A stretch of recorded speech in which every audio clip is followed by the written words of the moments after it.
बिस्मिल्लाहिर्रहमानिर्रहीम। अस्सलामुअलैकुम नाज़रीन, welcome to face with SRJ YouTube channel. दोस्तों, पाकिस्तान के सबसे मशहूर अवामी व इनकलाबी शायर फैज़ अहमद फैज़ 13 फरवरी 1911 को ज़िला नारोवाल के इलाके काला कादर में पैदा हुए, जिसे अब फैज़ नगर के नाम से जाना जाता है। वो एक अदबी घराने में पैदा हुए। उनके वालिद सुल्तान मोहम्मद ख़ान एक वकील थे जिन्होंने अंग्रेज़ हुकूमत में काम किया। उनके घर में अक्सर इलाके के शायर और दीगर अहबाब उर्दू अदब की तरक्की के लिए कोशां नज़र आते थे। फैज़ अहमद फैज़ काहलून जट फैमिली में पैदा हुए। नाजरीन, अगरचे फैज़ अहमद फैज़ के घर वाले सच्चे और पक्के मुसलमान थे, मगर उन्हें एक सेकुलर माहौल में परवान चढ़ने का मौका मिला। बचपन में उनके वालिद ने उनको मजहबी तालीम के लिए मदरसे में दाखिल करवा दिया, मगर वहाँ पर वो ज़्यादा टिक ना सके। वो साफ़ सुथरे कपड़े पहनकर घोड़ा गाड़ी पर सवार होकर मदरसे जाते थे और मदरसे के बच्चे उनको तंग करते थे। एक दिन उन्होंने अपने वालिद से कहा कि अब वो मदरसे नहीं जाएंगे, तो उनके वालिद ने उनको मदरसे से निकलवा लिया। दोस्तों, अगर फैज़ अहमद फैज़ के तालीमी कैरियर की बात की जाए तो उन्होंने मैट्रिक का इम्तहान स्कॉच मिशन स्कूल से पास किया। इंटरमीडिएट उन्होंने मर्रे कॉलेज सियालकोट से किया। 1926 में फैज़ अहमद फैज़ गवर्नमेंट कॉलेज लाहौर चले गए। वहाँ उन्हें शमसुल उलमा, प्रोफेसर मीर हसन और प्रोफेसर पतरस बुखारी से पढ़ने का मौका मिला। डॉक्टर अल्लामा मोहम्मद इकबाल भी प्रोफेसर मीर हसन के शागिर्द रह चुके थे। 1932 में उन्होंने गवर्नमेंट कॉलेज से MA इंग्लिश किया। इसी साल उन्होंने पंजाब यूनिवर्सिटी के ओरिएंटल कॉलेज से MA अरबी की डिग्री हासिल की। अपने इन्हीं तालीमी दिनों में उनकी MN रॉय और मुजफ्फर अहमद से मुलाकात हुई, जिन्होंने उन्हें कम्युनिज्म से मुतारफ़ करवाया। नाजरीन, 1941 में फैज़ अहमद फैज़ को एक बरतानवी शहरी एलिस से मोहब्बत हो गई, जो कि UK की कम्युनिस्ट पार्टी की मेंबर थी और गवर्नमेंट कॉलेज यूनिवर्सिटी में पढ़ती थी, जहां पर फैज़ अहमद फैज़ शायरी पढ़ाते थे। 1941 में उनकी शादी की तकरीब श्रीनगर में हुई और निकाह परी महल में हुआ। फैज़ अहमद फैज़ और उनकी बीवी ने जिस इमारत में क़याम किया, अब उसको government college for women MA road कहते हैं। उनके मेज़बान MD तासीर, जो कि कॉलेज के प्रिंसिपल थे, उन्होंने एलिस फैज़ की बहन क्रिस्टोबेल से शादी की। फैज़ अहमद फैज़ के निकाह में बख्शी गुलाम मोहम्मद सादक और शेख अब्दुल्ला ने शिरकत की। शादी के बाद एलिस फैज़ ने पाकिस्तान रहना पसंद किया और पाकिस्तान की शहरियत हासिल की, और वो कम्युनिस्ट पार्टी ऑफ पाकिस्तान की अहम तरीन रुकन थी और रावलपिंडी कॉन्स्पिरेसी केस में भी उनका नाम लिया जाता है। फैज़ अहमद फैज़ की 2 बेटियां हुई, एक सलीमा हाशमी और दूसरी मोनिज़ा हाशमी। दोस्तों, अगर फैज़ अहमद फैज़ की अमली ज़िंदगी की बात की जाए तो वो 1935 में Mohammedan Anglo oriental college Amritsar में लेक्चरर भर्ती हुए। 1937 में वो लाहौर आ गए और हैले कॉलेज ऑफ कॉमर्स में इकोनॉमिक्स के इब्तदाई कोर्सेज़ के प्रोफेसर बन गए। 1936 में वो प्रोग्रेसिव राइटर्स मूवमेंट में शामिल हो गए और उन्हें उनके मार्क्सिस्ट दोस्त सजाद ज़हीर ने पहला सेक्रेटरी बना दिया। 1938 में वो माहनामा अदब लतीफ़ के एडिटर इन चीफ बन गए। 1941 में फैज़ अहमद फैज़ ने अपनी पहली अदबी किताब नक्शे फरियादी शाये करवाई। 1947 में वो पाकिस्तान आर्ट्स काउंसिल में शामिल हो गए। दोस्तों, फैज़ अहमद फैज़ ने 11 मई 1942 को ब्रिटिश इंडियन आर्मी में कमीशन हासिल किया और सेकंड लेफ्टिनेंट बन गए। इब्तदाई तौर पर वो पब्लिक रिलेशंस ऑफिसर लगाए गए। फैज़ अहमद फैज़ ने अपनी काबिलियत से जल्द ही तरक्की की मनाज़िल तय की। 18 जुलाई 1942 को उन्हें एक्टिंग कैप्टन बना दिया गया। 30 दिसंबर 1944 को वो नॉर्थ वेस्टर्न आर्मी में लेफ्टिनेंट कर्नल के तौर पर काम करने लगे। 1945 के साल 9 के दिन उनकी खिदमात की वजह से उन्हें Member of the Order of the British Empire Military Division MBE मुकर्रर किया गया। नाजरीन, फैज़ अहमद फैज़ ने अकबर ख़ान के साथ एक यूनिट में काम किया। अकबर ख़ान बाद में पाकिस्तान आर्मी के जनरल बने। 1947 में फैज़ अहमद फैज़ ने आर्मी से इस्तीफ़ा दे दिया। 1947 में वो पाकिस्तान टाइम्स के एडिटर बन गए, जबकि 1948 में वो पाकिस्तान ट्रेड यूनियन फेडरेशन के वाइस प्रेसिडेंट बन गए। 1950 में उन्होंने वज़ीर-ए-आज़म लियाकत अली ख़ान के हमरा International Labour Organization San Francisco में शिरकत की। 1948 से 1950 के दरमियान उन्होंने पाकिस्तान ट्रेड यूनियन फेडरेशन के वफ़द की जनेवा में क़यादत की और वर्ल्ड पीस काउंसिल के सरगर्म रुकन बन गए। दोस्तों, फैज़ अहमद फैज़ पाकिस्तान में मशहूर कम्युनिस्ट थे और कम्युनिस्ट पार्टी ऑफ पाकिस्तान से मुंसलिक थे। वो कम्युनिस्ट पार्टी ऑफ पाकिस्तान के बानी रुकन भी थे। फैज़ अहमद फैज़ के रूस के साथ बहुत अच्छे ताल्लुकात थे और उन्हें रूस में बहुत ज़्यादा पसंद किया जाता था। बुनियादी तौर पर फैज़ और दूसरे कम्युनिस्ट का मुल्क में कोई सियासी अमल दखल नहीं था, मगर फैज़ साहब अदब में अपना मुनफरद मकाम बना चुके थे। नाजरीन, फैज़ अहमद फैज़ अगरचे हार्ड कोर कम्युनिस्ट नहीं थे, मगर उन्होंने 50 और 60 की दहाइयाँ कम्युनिज़्म का प्रचार करते गुजारी। ज़िंदगी के आखिर सालों में जब वो एक मकामी अखबार को इंटरव्यू दे रहे थे तो उनसे पूछा गया कि क्या वो एक कम्युनिस्ट हैं, तो उन्होंने जवाब दिया, नहीं, मैं कम्युनिस्ट नहीं हूँ। कम्युनिस्ट वो होता है जिसके हाथ में कम्युनिस्ट पार्टी का टिकट हो। वो पार्टी हमारे मुल्क में बैन है, तो फिर मैं कम्युनिस्ट कैसे हो सकता हूँ।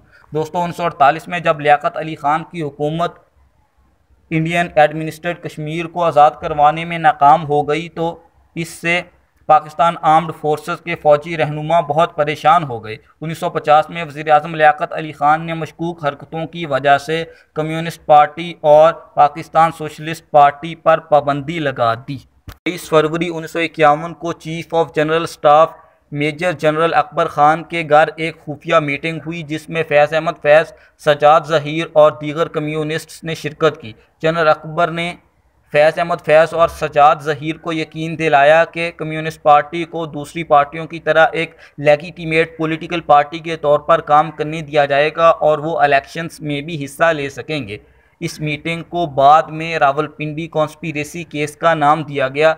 जब इस खुफिया मीटिंग की इत्तला वज़ीर-ए-आज़म लियाकत अली ख़ान को मिली तो उन्होंने मिलिट्री पुलिस को तमाम लोगों को अरेस्ट करने का हुक्म दिया।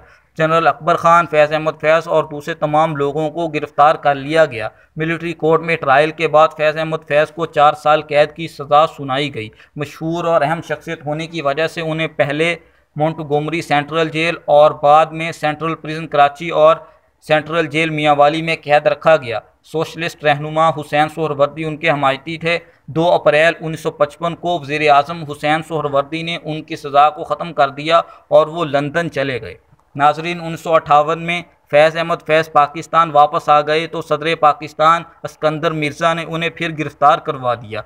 उन पर प्रो कम्युनिस्ट आइडियाज़ को फैलाने और प्रो मॉस्को गवर्नमेंट की हमायत का इल्ज़ाम था। 1960 में अयूब खान पर जुल्फ़कार अली भुट्टो का इन्फ्लुएंस होने की वजह से उन्हें एक बार फिर रिहा कर दिया गया। वो रूस चले गए और फिर बाद में लंदन में सेटल हो गए। 1964 में वो अपने वतन वापस आ गए और कराची में रहाइश इख्तियार कर ली। उन्हें अब्दुल्ला हारून कॉलेज का रेक्टर मुकर्रर किया गया। इसी साल उन्हें पाकिस्तान आर्ट्स काउंसिल का वाइस प्रेसिडेंट भी बना दिया गया। 1965 में डेमोक्रेटिक सोशलिस्ट जुल्फ़कार अली भुट्टो, जो कि उस वक्त पाकिस्तान के वज़ीर ख़ारजा थे, वो उन्हें हुकूमत में ले आए और उन्हें असासी तौर पर ministry of information and broadcasting में लगा दिया गया, जहां उनका काम मगरबी पाकिस्तान के लोगों को अपने वतन की हिफाजत के लिए इंडिया के ख़िलाफ़ उबारना था। 1971 की जंग के दौरान फैज़ अहमद फैज़ ने गाने और नज़में लिखकर बांग्लादेश लिबरेशन वार के खून खराबे को रोकने की कोशिश की। दोस्तों, 1972 में जब जुल्फ़कार अली भुट्टो वज़ीर-ए-आज़म बने तो वो फैज़ अहमद फैज़ को वापस हुकूमत में ले आए। भुट्टो ने उनको वज़ारत सकाफ़त में मुशीर सकाफ़त मुकर्रर किया। फैज़ साहब ने उनके दौर में वज़ारत तालीम में भी काम किया। 1974 में फैज़ अहमद फैज़ ने गवर्नमेंट की तमाम जिम्मेदारियों को छोड़ दिया और रिटायरमेंट ले ली। भुट्टो के आखिरी दम तक फैज़ साहब के उनके साथ बहुत गहरे मरासम थे। जब 1977 में army chief general Mohammad Ziaul Haq ने भुट्टो हुकूमत का तख्ता उल्ट दिया तो फैज़ साहब ने खुलकर भुट्टो की हिमायत की और डिक्टेटर की मुखालफत की। एक बार फिर आर्मी ने उनके हर कदम पर नज़र रखनी शुरू कर दी। 1979 में वो भुट्टो की फांसी की खबर सुनने के बाद लबनान के शहर बेरूत चले गए, जहां पर उन्होंने रूस की मदद से चलने वाले मैगज़ीन लोटस की एडिटिंग की और वो मशहूर अरब रहनुमाओं यासर अरफात और एडवर्ड सैयद से भी मिले। नाजरीन, अगरचे फैज़ साहब ने एक सादा और बेचैन ज़िंदगी गुजारी, मगर उनका अदबी काम, सियासी समझबूझ और शायरी लाजवाल रही और उन्हें बिलाशुबा पाकिस्तान का अजीम तरीन शायर कहा जाता है। फैज़ अहमद फैज़ पाकिस्तान में ड्रामे, थिएटर, आर्ट्स और अदब की तरक्की के लिए सरगर्म अमल रहे। 1962 में उन्हें रूस की जानब से लिनन पीस प्राइज़ अवार्ड से नवाजा गया, जिसकी वजह से पाकिस्तान और रूस के तल्लुकात में बहुत बेहतरी आई। लिनन पीस प्राइज़ की वजह से उन्हें पूरी दुनिया में पसीराई मिली। फैज़ साहब के ज़्यादातर काम का रूसी ज़ुबान में तर्जमा किया गया। उनकी मशहूर किताबों में शामिल हैं नक्शे फरियादी, सुबह आज़ादी, दश्ते सबा और जिंदान नामा। दोस्तों, फैज़ अहमद फैज़ साहब को पाकिस्तानी अदब और शायरी की तरक्की में रीढ़ की हड्डी की हैसियत हासिल थी। वो अपनी शायरी की वजह से अवाम में बेपनाह मकबूल थे। उनका मुवाज़ना अल्लामा इकबाल से किया जाता है। फैज़ साहब एशिया के पहले शायर थे जिन्हें लीनन पीस प्राइज़ से नवाजा गया। 1976 में उन्हें लोटस प्राइज़ फॉर लिटरेचर भी मिला। 1984 में उन्हें उनकी वफ़ात से कुछ देर कबल नोबल प्राइज़ फॉर लिटरेचर के लिए भी नॉमिनेट किया गया था। उनकी वफ़ात के 6 साल बाद 1990 में वज़ीर-ए-आज़म पाकिस्तान बेनज़ीर भुट्टो ने उनको मुल्क का सबसे बड़ा सिविलियन अवार्ड निशान इम्तियाज़ अता किया। नाज़रीन, फैज़ साहब की शायरी का रूसी और अंग्रेज़ी ज़ुबान के अलावा दीगर ज़ुबानों में भी तर्जमा हुआ। फैज़ साहब ने ख़ुद भी दीगर ज़ुबानों के मशहूर शायरों की शायरी का उर्दू में तर्जमा किया। उनकी किताब सरे वादी सीना में दागिस्तान के शायर रसूल गमज़ातोव की शायरी का उर्दू ज़ुबान में तर्जमा किया गया है। उन्होंने मीर गुल खान नासिर की एक बलोची नज़म दीवा का उर्दू ज़ुबान में तर्जमा किया। नाज़रीन, फैज़ साहब की शायरी अवाम में बेहद मकबूल है।